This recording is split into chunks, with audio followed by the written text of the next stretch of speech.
देखने से पहले दोस्तों चैनल को सब्सक्राइब कर ले और बेल आइकन को प्रेस करना ना भूलें। नमस्कार दोस्तों, श्वेता ट्यूटोरियल में आपका स्वागत है। पहले जो इस चैनल का नाम था वो SMK एजुकेशन चैनल था, किंतु किसी कारणवश जो है इस चैनल का नाम को चेंज करना पड़ रहा है। अब इस चैनल का नाम जो है श्वेता ट्यूटोरियल है। इसके अंतर्गत सारे सब्जेक्ट की पढ़ाई होगी, ठीक है। खासकर झारखंड प्रतियोगियों के लिए काफी सुनहरा मौका मिलेगा इसमें। आपको झारखंड से रिलेटेड जितने भी एग्जाम होंगे सारे एग्जाम की इसमें तैयारी कराई जाएगी, चाहे वो JPSC हो, JTET हो, JSSC हो, पुलिस हो, सब चीज के लिए होगी। आप हमारे चैनल से हमें ऐसे बने रहिएगा, आपको सारी जानकारी प्राप्त होती रहेगी। चलिए आज शुरू करते हैं हम लोग झारखंड की जनजातियों के बारे में। हम लोग झारखंड की जनजातियां जब शुरू किए थे तो हम लोग निर्वाह के आधार पर जनजाति पढ़े थे। हम लोग घुमंतु जनजाति, कृषक जनजाति, शिल्प जनजाति, वो सब पढ़े थे हम लोग। आज हम लोग झारखंड की जनजातियों के बारे में पढ़ेंगे। आज हम लोग का जो है वो संथाल जनजाति है। तो संथाल जनजाति का उन लोग की भाषा क्या थी, उन लोग की लिपि क्या थी, उन लोग का रहन सहन कैसा था, उन लोग का सर्वोज देवता कौन, मरांग गुरु थे, उन लोग सर्वोज देवता थे, उनका मांझी थान कहाँ था, उनका खाना पीना, उनका वेशभूषा कैसा था, इन सब चीजों की चर्चा जो हम लोग है विस्तृत रूप से करेंगे। तो चलिए बिना देर किए शुरू करते हैं। संथाल जनजाति। तो जनसंख्या की दृष्टि से संथाल जनजाति जो है झारखंड की सबसे बड़ी जनजाति है। क्या है? झारखंड की जो है सबसे बड़ी जनजाति है जनसंख्या की दृष्टि से, ठीक है। अगला देखिए, यह मुख्य रूप से धनबाद, बोकारो, गिरिडीह, हजारीबाग, चतरा, कोडरमा, पूर्वी सिंहभूम और पश्चिमी सिंहभूम और संथाल परगना के प्रमंडल क्षेत्र में ये प्राय पाए जाते हैं संथाल जनजाति, ठीक है। आगे देखते हैं। प्रजातीय दृष्टि से जो है इन्हें पोर्टो ऑस्ट्रोलाइड की श्रेणी में रखा जाता है। ये कौन सी श्रेणी में आते हैं? पोर्टो ऑस्ट्रोलाइड की श्रेणी में रखा जाता है इनको, ठीक है। आगे देखिए, भाषा इनकी संथाली है। भाषा इनकी संथाली है। लिपि इनकी ओलचिकी है। लिपि जो है इनकी ओलचिकी है। और इनके जो है 12 गोत्र हैं। तो क्या क्या गोत्र है देखिए, इनके 12 गोत्र है। मुर्मू, हंसदा, सोरेन, हेम्ब्रोम, किस्कू, बास्के, बेसरा, पोरिया, टुडू, गेंडुआर, चोरे एवं मरांडी है, ठीक है।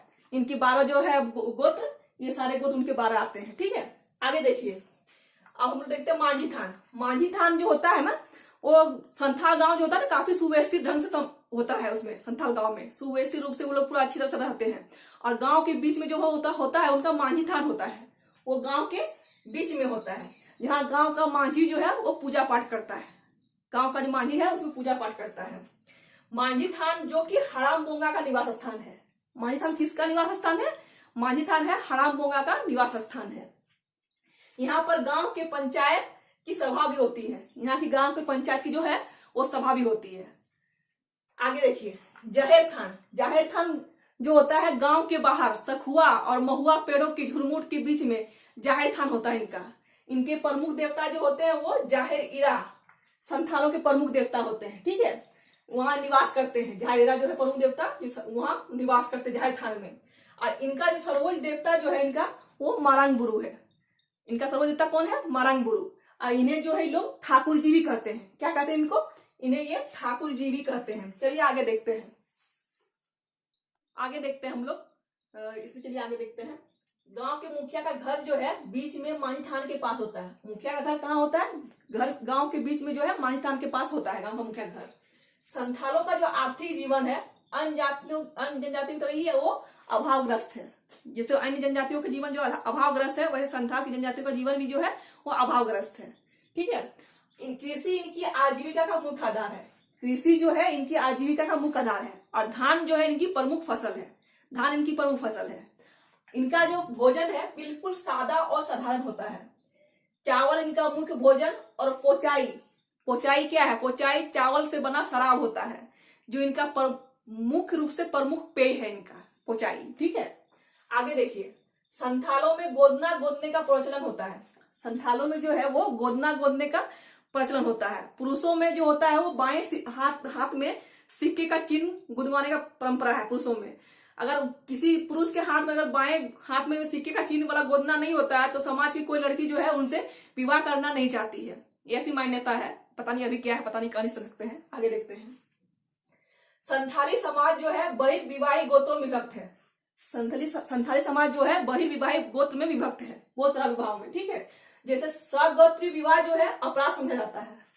सगोत्री विवाह जो है वो अपराध समझा जाता है। मतलब ये लोग एक ही गोत्र के लोगों से शादी विवाह का संबंध नहीं रखते हैं लोग, वो अपराध समझा जाता है।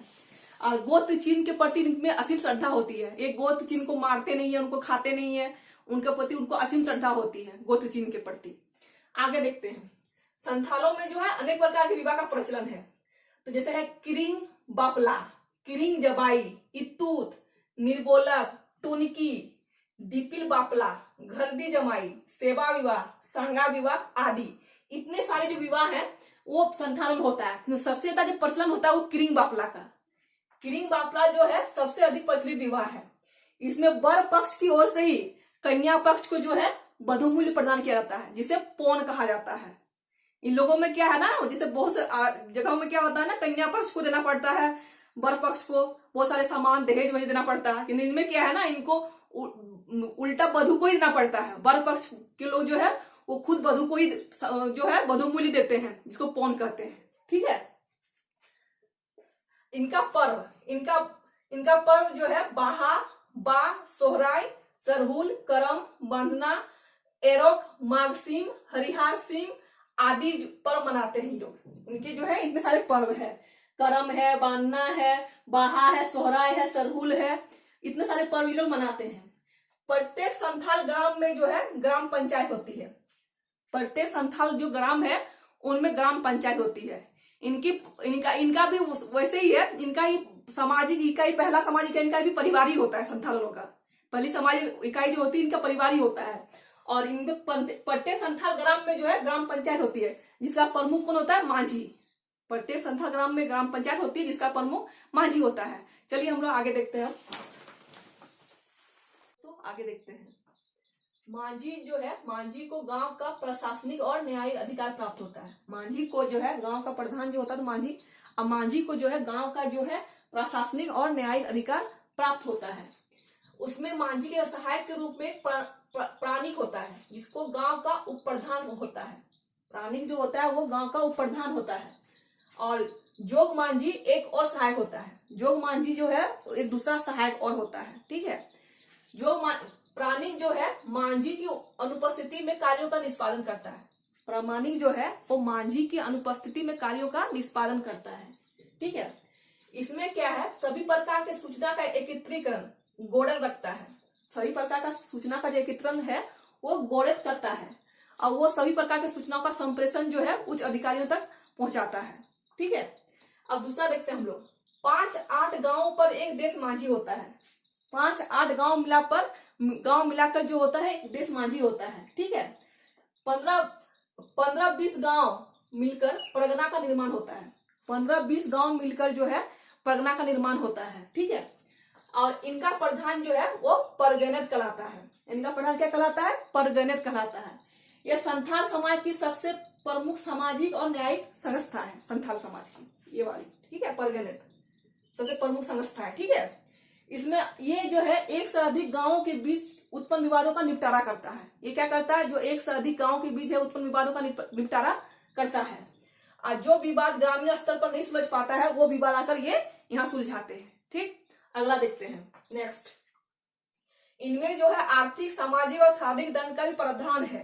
संथाल समाज में जो है आर्थिक, सामाजिक और शारीरिक दंड का प्रावधान है। और सबसे कठिन सजा के तौर पर इनको बिटलाहा, जिसको सामाजिक बहिष्कार कहा जाता है, इन्हें समाज से बहिष्कृत कर दिया जाता है। बिटलाहा याद रखिएगा आप लोग, बिटलाहा। ठीक है। छोटे अपराध के लिए जुर्माना, छोटे अपराध के लिए जुर्माना के तौर पर इनको भोज भात की व्यवस्था करनी पड़ती है।